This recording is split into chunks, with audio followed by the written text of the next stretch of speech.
Hello bachcho, let's read the given question. The question says a resonance tube is old and has jagged and it is still used in the laboratory to determine velocity of sound in air. A tuning fork of frequency 512 Hz produced first resonance when the tube is filled with water to a mark of 11 cm below a reference mark near the open end of the tube. The experiment is repeated with another fork of frequency 256 Hz which produces first resonance when water reaches a mark 27 centimeter below the reference mark. The velocity of sound in air obtained in the experiment is close to option A given at 328 meter per second, option B 341 meter per second, option C given at 322 meter per second, option D is 335 metre पर second. सो इस question को analyse करने के लिए सबसे पहले हमें जो रेजोनेंस ट्यूब दी गई है उसमें कुछ एरर है. ऑलराइट, सो टू कंसिडर और to overcome that error we will use the concept of end correction. So we can say error can be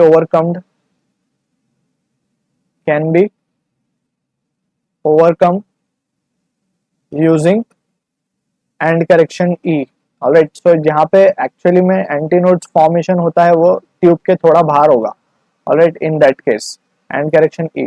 सो यहाँ पे अगर हम इस सिचुएशन को एनालाइज करें with the help of a diagram, so we can say ये हमारा resonance tube है. सो फर्स्ट कंडीशन में हमें गिवन है when tube is filled with water up to a mark of 11 centimetre below reference mark near the open end of the tube. So यहाँ पे अगर हम केयरफुली एनालाइज करें, सो हमें जो लेंथ गिवन है ये फर्स्ट केस में it has been given as 11 centimetre, दूसरे केस में ये 27 हो चुकी है. ऑलराइट, और यहाँ पे अगर हम वेव का स्ट्रक्चर देखें, सो it will be somewhat like this. अब एंटीनोड जो है will form a little bit outside, थोड़ा सा ये बाहर होगा, इसीलिए हम यहाँ पे एंड करेक्शन कंसिडर करेंगे. तो ये ए पॉइंट है हमारा और this is the point of node. अब यहाँ पे अगर हम केयरफुली देखें, सो हमें एंड करेक्शन कंसिडर करना होगा.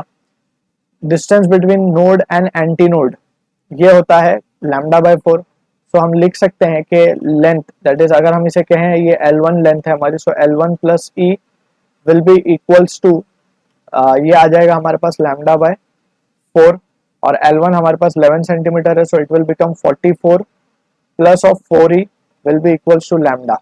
तो इस केस में अगर हम बात करें वेलोसिटी ऑफ साउंड की, सो it will become an lambda जो फॉर्मूला होता है, और एन यहाँ पे 512 हर्ट्ज है, so it will become an into lambda. Lambda हमारे पास आया है 44 प्लस 4e.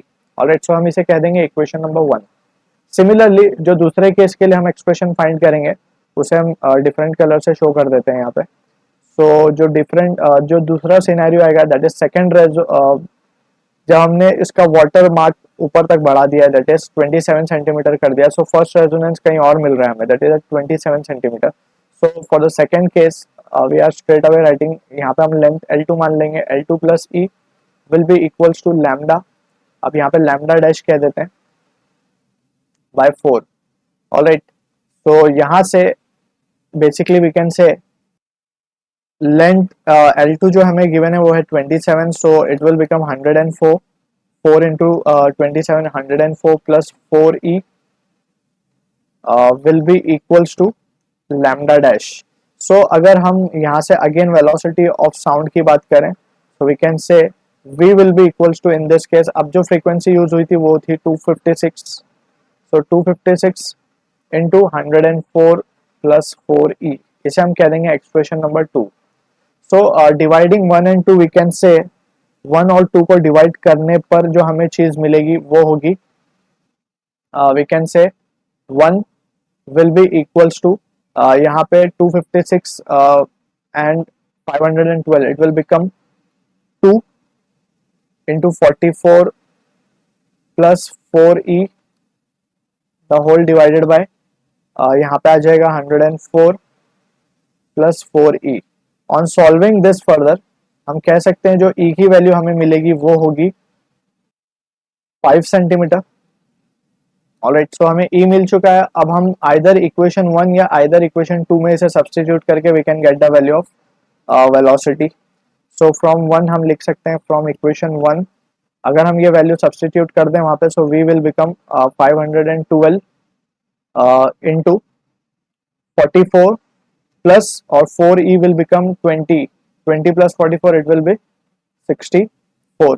और हमें एक चीज यहाँ पे याद रखनी है ये कि 64 इट इज इन सेंटीमीटर, सो हमें 10⁻² से मल्टीप्लाई करना होगा क्योंकि आंसर हमें मीटर पर सेकेंड्स में गिवन है, so we will write it as 10⁻²। तो अब जो फाइनल हमें आंसर मिलेगा इट विल बी